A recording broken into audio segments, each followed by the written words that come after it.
Hello and welcome back to Planet Crafter. My name is Spanj.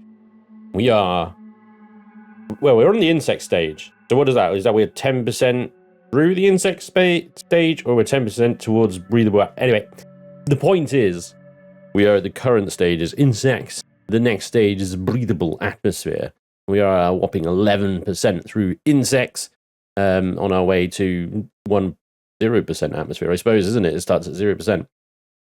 So I've done a few things off camera. Then remember the last episode I wanted to say I wanted to build a base under the arch. So I have done that. I have done much building, and it's all stuff that we've already done. So I don't think you've really missed out on much. But I have exciting things in this base, like plant pots. This is great. Look, I have decorated. Somewhat. Okay, don't get too excited. Only somewhat. But I have struggled. The real problem with setting up a new base equal to the main one, red base in this case, is the vast quantities of rare resources you need, such as super alloy. Now, super alloy is not particularly difficult to make, but as you can see from my super alloy box here, I have a grand total of naff all of it. And I've even emptied red base of super alloy and done everything I can to try and get as much super alloy as I can. We even have a tier 2 auto miner in the super alloy cave where one of the alien doors was. But let me take you through what I've built here, at least for now, just to give you an idea. So I have my walkway over here, where I have a standard auto miner just giving me standard resources because you need a lot of those as well. I have a flower spreader, a tree spreader, and a beehive over here. A little outpost that I set up there has been demolished because it has been replaced with my little outpost over here. A couple of algae creators, lake water collectors, atmospheric condensers, a T4 heater on the roof, and then we go inside. We've got our warehouse / crafting room with just about enough storage for everything, although it does overflow into the lab here where we've got things like bacteria and algae storage, some food growers for things like fertilizers and whatnot, and our DNA manipulator here in the corner as well. And then around the corner we go into an outsidey step because this couldn't connect to that because the ground was in the way, so I decided to do a little disconnecty bit. We got a gas collector over there, and then we've got our biodome T2 collecting tree bark for us, and a butterfly dome currently enjoying the presence of some ML lava butterflies. We have room for another species of butterfly in here, which I do plan on adding soon, but these guys are great. Look at them, they're so pretty. Yay, butterflies! So we do have some insect population going on here, and we have some larvae, and we have some shit. Didn't mean to do that. It was on the deconstruct thing. Pay no attention to that little thing. It didn't happen. We have a DNA manipulator, a insulator, incubator. That's the one. Upstairs, I have a recycling machine. Now, you guys pointed out one of the really good things you can do is if you are using uncommon larvae to try and get bees, you'll quite often get silkworms instead. If you then chuck these silkworms into a recycler, you get all the materials back and you just try again until you get bees. Now, incidentally, I do actually need silkworms now because I want a silk generator so that I can start manufacturing fabric, which would be good. Anyway, so that's those two. That's that as well. And then we have got an upstairs here as well. Upstairs, we've got a couple of food growers, and that's pretty much as far as I've got upstairs at the moment. I've got a plant pot. Oh, a nuclear fusion generator, of course, you know, just casually, nuclear fusion generator. And then out here, we've got our rooftop garden, growing some eggplants. By the looks of it, look at that. It's beautiful. It's not ready for harvest just yet, but we have bees and we have eggplants and a little sprinkler system. It's beautiful. Anyway, this, ladies and gentlemen, is yellow base. We have yellow base now, purple base, red base, green base, and blue base. And there we go. You are all caught up on the activities of the weekend when I was able to play. Then was I was able to do. There's another tree grower, a tier 2 tree grower over here. This is the problem, you see, with there's stuff like tier 2 tree growers and stuff like that. They cost a fortune in tree bark and super alloy and zeolite and T2 fertilizer, which is, you know, rare. I can't actually, well, I think I can make it, but that's even more complicated and convoluted. So I have a supply of stuff that I've looted, basically. So there we go. you are all caught up. Congratulations, welcome ladies and gentlemen back to Planet Craft, and welcome to Yellow Base. We're going to try and build up Yellow Base a bit in the same sort of way that Red Base is done. So I still have things like more T4 heaters to do, which cost super alloy, more tree spreaders, which cost super alloy, and more T3 drills, which T4 drills, which cost super alloy. Do you see the problem that I'm having here? Now, of course, you can make super alloy out of the basics, and yes, I have been doing that from the basics. This guy has been netting me. He's been netting me a steady supply of basics, which I then shove into the advanced crafter and things like that. However, that guy doesn't produce aluminium, which you do need for those basic bitches. So, it's not without its supply problems, you know? To that end, I do have a tier 2 water miner down in the aluminium fields just down here. There we go, there it is. So, see what it's affording us a reasonable amount of aluminium there. But as you can imagine, the running backwards and forwards between this aluminium mine, the other auto miner, in order to create super alloy from scratch, it takes a long time, even just to get sort of 3 or 4 super alloy. It takes a long time, bearing in mind one of these things costs that 3 super alloy. So yeah, the super alloy thing is, for me right now, the real grind, although there is another one, and that is bacteria and mutagen and fertilizer, which requires, obviously, the eggplants to grow, the algae to grow. Oh my god. So, I think it is safe to say, ladies and gentlemen, that I am very much into the phase of the game where the grind is real. However, that being said, there is one more area we haven't explored yet, and it's right next to us. It's down there. Now, the other thing I want to talk about briefly before we, as we head down here, is the update. The impending update, the fishies and drones update. Now, that should be coming out today. Unfortunately, I pre-record these episodes, so I recorded this yesterday as you're watching it today. So I don't have that update in this episode, but we will be exploring it very much so in the next video.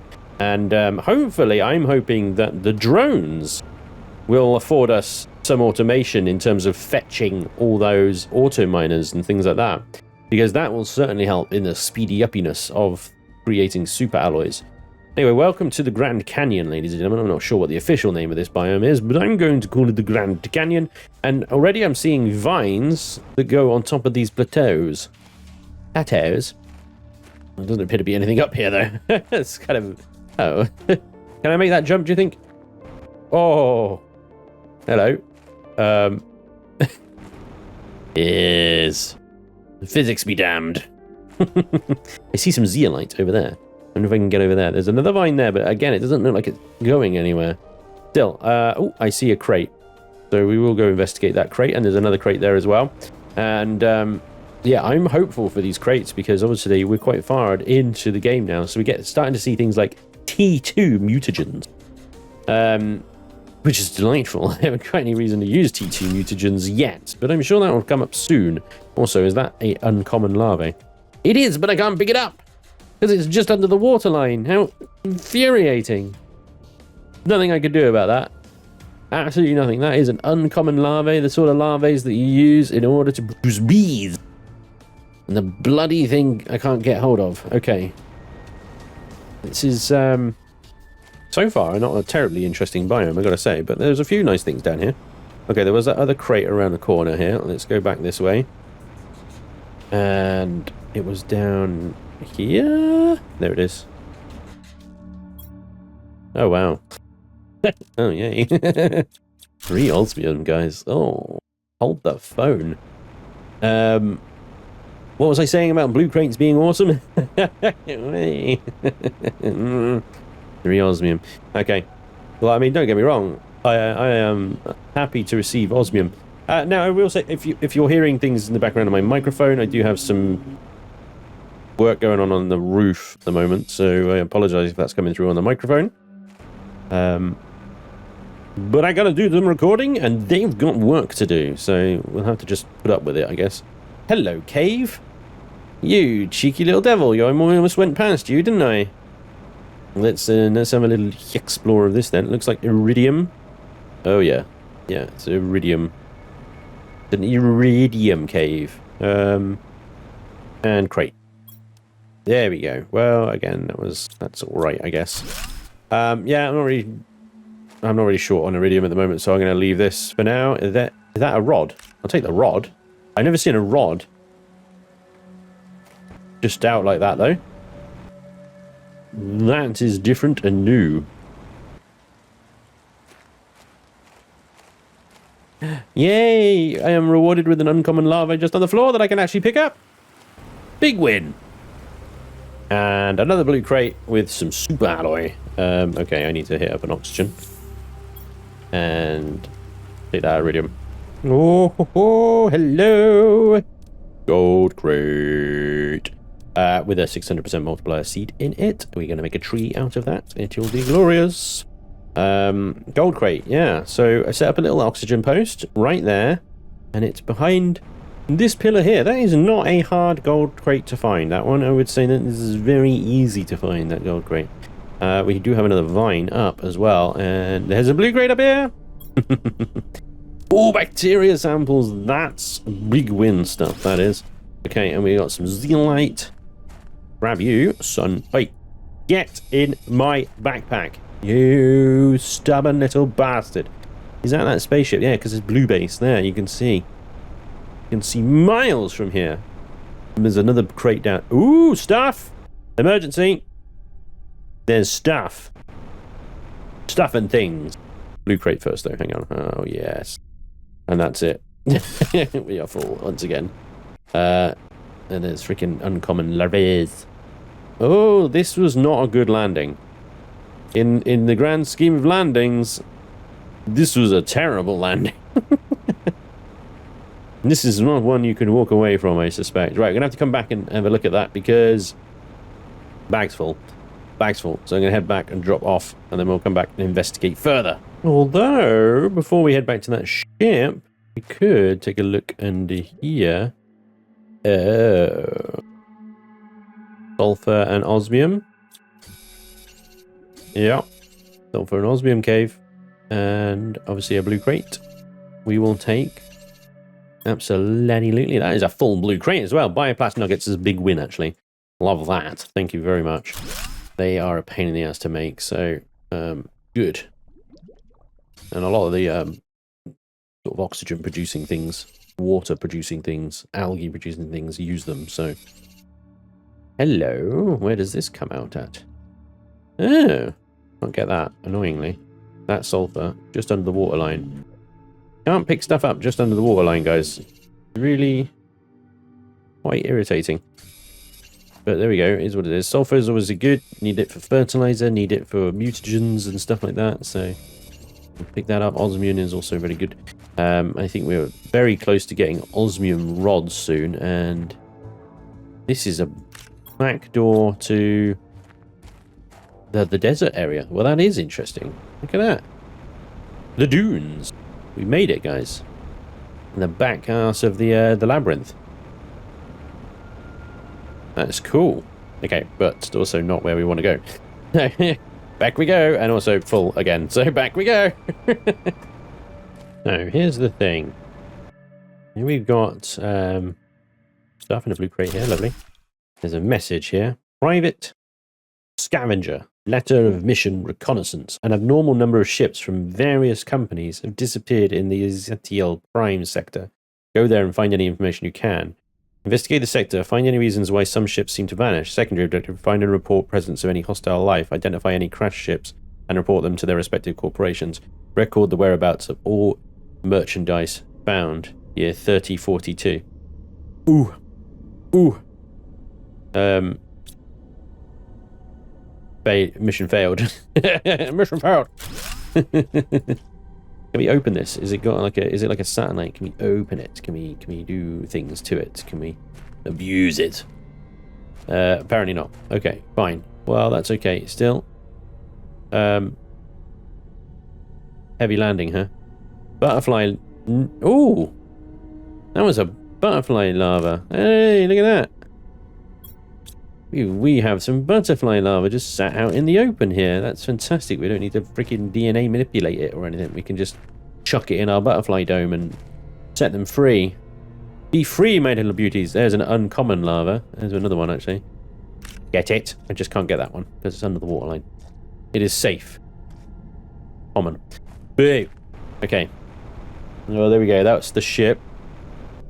And I think that is this area, to be honest. I mean, do let me know in the comment section if I'm being a spoon and missing something completely, but I don't think so. I think I've pretty much covered it all. We've got the gold crate. We've got all the blue crates that I can find. Been on to the plateaus. Got the zeolite. Found the hidden cave out to the dunes. And the crash ship dude. Message dude. So yeah, I think that's it pretty much. But there we go. That I think is the last biome that is the last biome that we can visit. We have explored, although I'll admit I've not explored some of the biomes very well, and there are a couple I need to go back to. So this is anyway, this is my current gameplay loop at the moment, is going into these sort of things and creating lavas, harvesting the gas collectors and algae collectors, and collecting bacteria samples and then turning them into mutagens to grow more tree seeds and so on and so forth. So this is kind of like you spend several days in a row just doing that sort of thing. Collecting water and silicon. Oh, it's only 2 silicon, isn't it? And 2 waters to create bioplast nuggets. And you're really sort of refining these materials down, I suppose, so that you can create tree seeds. And with tree seeds, you can create more trees. It's all very well having the tree seeds. As you can see, I've got 4 tree seeds now. What I need is the tree planters, the spreaders themselves. So, tree barks, zeolite, T2 fertilizers, bacteria samples. Bacteria samples. Right, so I'm running out of room here. So I've got T2 fertilizers there. Let's see if we can get 4 tree spreaders. Okay, we're going big, we're going bold, we are going hard. Okay, so we need lots of algae and lots of water. Alright, so let's grab as much algae and water as we can and see if we can get a couple of those. That'll be a 1 more then, won't it? 2 more waters, please. Okay, so 1, 2, 3, 4 bacteria samples. Yep. Okay, 2 T2 fertilizers. So we need 2 more T2 fertilizers, which is more algae, methane cartridges, and fungus. Oh. Oh. Oh, methane. Come on, baby. Ah, you beauty. You beauty. That is enough for 2 T2 fertilizers. Come on. Oh, wait. What am I short on now? The algae, of course. Okay. Well, this is it. This is the gameplay loop. This is what I'm talking about right here. What are you doing inside? Get out of my house. Then you go around and you collect the algae, and you go around and you collect the methane and the tree bark and the eggplants and the water collectors. You do this for hours on end, just so that you can get the materials. Right, so I've got T2 fertilizer, zeolite, tree bark, bacteria samples, and super alloy. Let's drop this algae off. I have 4 of those, 4 samples. Okay, I don't need the mutagen right now, so we can drop that off. It's hard when you're dealing with this much inventory space as well to know what to prioritize. So definitely the 250s over the 125 there, the lowly 125. But I have another tree producing right now based from the Volanus plant, which is awesome. Okay, so I need 4 super alloys. 1, 2, 3, 4. I actually have 4 super alloys. I need 4 zeolites. 1, 2, 3, 4. I have 4 zeolites. Okay, and I need 4 seeds. 4 tree barks, sorry. And 4 tree seeds. Okay. 1, 2, 3, 4. And boom. 1, 2, 3, 4. that is everything, believe it or not, to create 4 tree spreaders. Each one of these consumes 71 energies, which we can't afford right now. Okay. That's actually a pretty big step. It's great. 4 tree spreaders is actually quite a big deal, I think.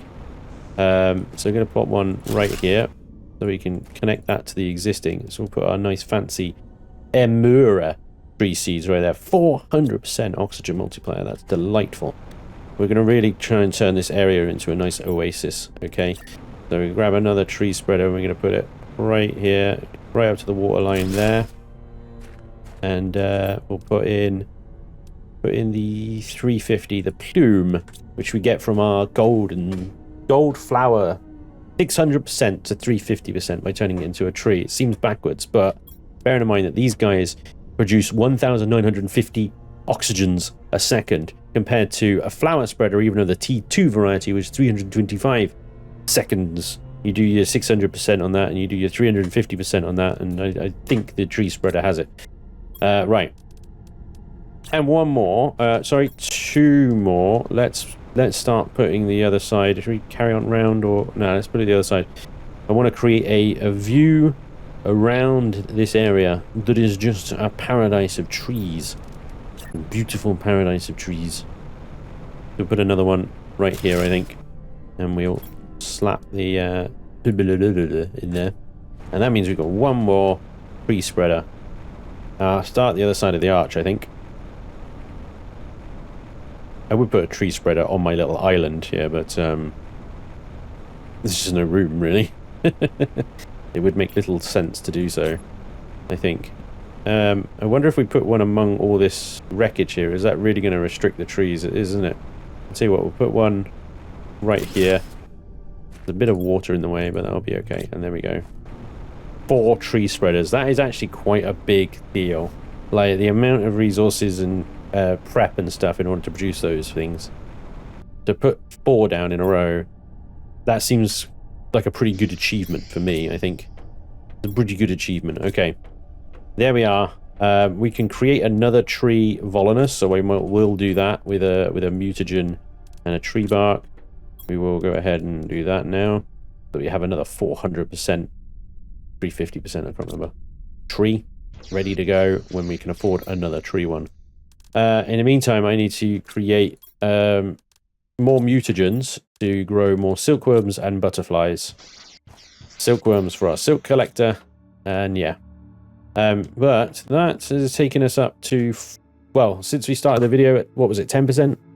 We've achieved almost another 5%. Since we started the video. So it is definitely, we are in the grind now, ladies and gents. The breathable atmosphere. Woohoo! After that, it is, I don't know, going to be hard. It's going to be hard. You know, it would be, when you get a breathable atmosphere, Sentinel Corp should come along and go, well done. That's great. We'll help you continue. Or here's extra resources. Here's some drones and fishies. Oh, wait. Yeah, that's coming. Right. Anyway, well, it's probably time to run the auto miners again and gather everything that they've been collecting. Boom. Look at that. Iridium cave and boom. Yeah, all right. Yeah, the sulfur fields. Boom. That's some decent amount of sulfur. And finally, the super alloy cave. Boom. Not actually bad. That's pretty good on the super alloy front. Once we get tier 3 auto miners, of course, that will improve even more. So a quick look at what we still got left to unlock here. And we've got things like the T5 heaters, insect spreader rockets, T5 drills, more butterfly larva, butterfly farm. So I guess that's better than the biodome, maybe. That just releases them into the wild, maybe? Reseed shriox and more butterfly. And then the T2 mutagen, which I'm assuming we're probably going to need for some of these higher level kind of butterflies and stuff like that, and possibly even the insect spreader rockets, I would imagine. And butterfly farm tier 2 at the end there. And yeah, that's those guys. And on the main board here, we still got to unlock on the whole Terraform index the teleporters, which are at 25 GTI. We're about to unlock those. We're at 24.14. So they're going to come along very soon. T3 tree spreaders, osmium rods, pulsar quartz, and the fusion energy cells that will enable us to open the secret doors in the ships that have fusion reactors.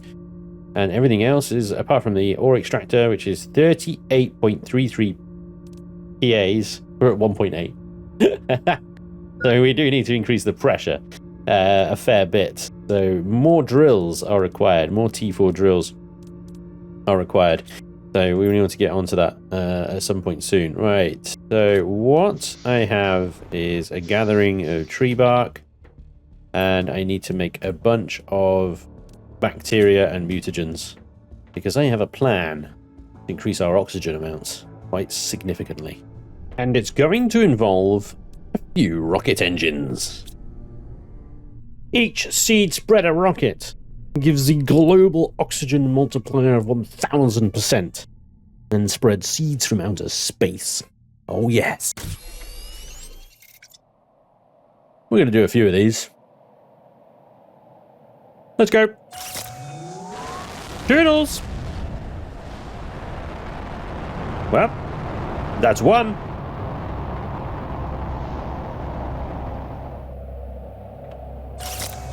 That's two. There's number 3. 4. Number 5. And number 6. Off she goes. So that's 6 rockets launched. We now have 8 seed spreaders in orbit doing 8,000% oxygen on the planet. That's the highest of everything. We could probably do with a few more plants rockets, to be honest. We've only got 3 up there. Yeah, we do need a map information one, but that requires a freaking super alloy rod. And that gives us oxygen generation of... I can't even read that number. What is that? There's so many numbers. 5,710,890 EPQs of oxygen. So that's not bad. Yeah, it's a 20% in O2 since last time we looked at it. And that is rising much quicker this time. I mean, it's still like a point percentage per second, but still.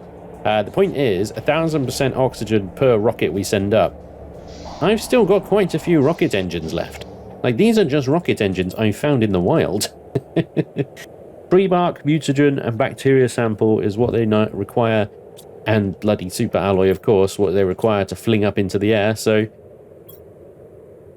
I need to save some for the insect spreader rockets, though. So maybe we'll leave that for now. I'll need to go back to producing bacteria and stuff anyway. But the good news is, in the meantime, ladies and gents, we have a teleporter unlocked. Pulsar quartz, much energies a second. I mean, the only bases I really need teleporters between is here, yellow base, and maybe purple base. If I can set up a trio between these 3, I think I'll be happy. But I probably will need a fusion generator in there somewhere as well. I have a lot more pulsar quartz at yellow base, so that's not the end of the world.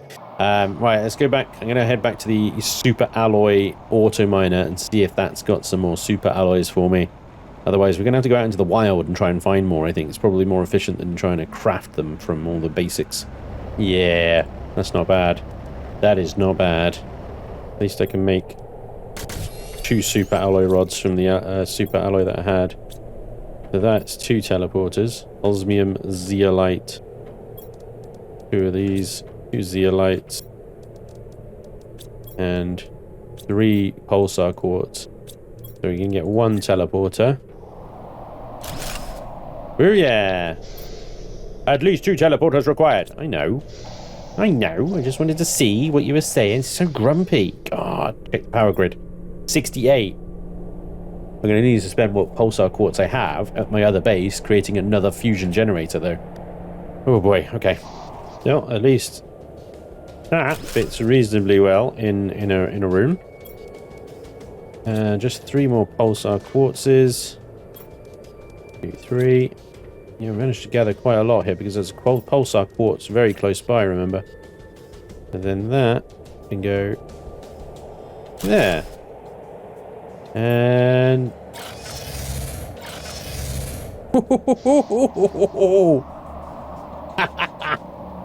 that is going to be awesome.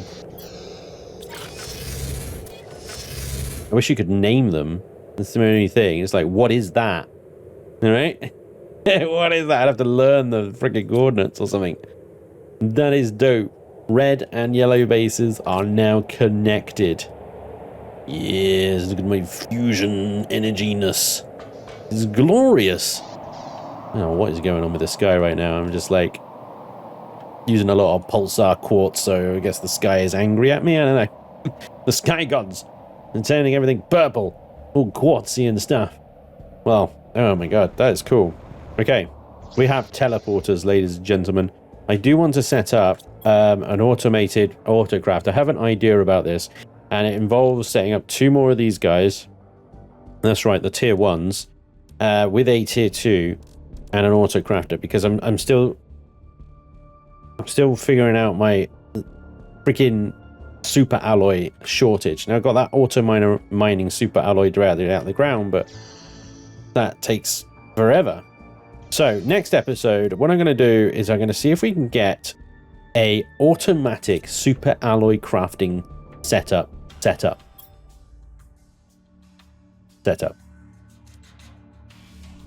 Yeah, that's the right number of setups. Anyway, we are well onto our way. We are 24% on our way to the unbreathable atmosphere, which will then become breathable over a shorter period of time. We're up to minus 1.3 seconds on our oxygen thingy-majiggy in the bottom left as well, so it's all good. 30.5 GTIs on the terraform index, and we have teleporters. Plus, you now see what is involved in the late game grind. This is absolutely grindy as hell, but there we go. It is what it takes to get a planet terraformed in Planet Crafter. Thank you very much for watching, ladies and gents. I do hope you've enjoyed, and hopefully I will see you next time. Until then, take care. Bye bye.